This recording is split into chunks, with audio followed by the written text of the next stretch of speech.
जी अस्सलाम वालेकुम, कैसे हैं? ठीक है, खैरियत है।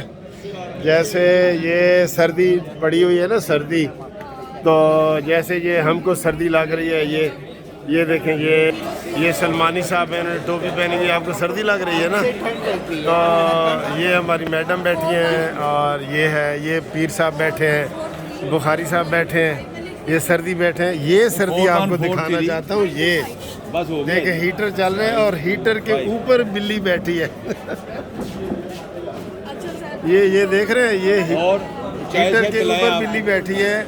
मैंने कहा ये सीन आपको दिखा लें, बिल्ली को भी बेचारी को सर्दी लगती है ना। तो धीर साहब ये देख रहे हैं आप? मैं देख रहा हूँ, बिल्ली को भी सर्दी लगती है, हीटर के ऊपर बैठती है। हाँ जी, हाँ जी। बिल्कुल हीटर के ऊपर बैठी है।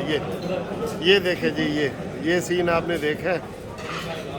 तो ये जनाब रोज बैठती है इधर, ये रोज बैठती है। मैंने कहा आपको तस्वीर दिखा। अच्छा, थैंक यू जी, खुदा हाफिज।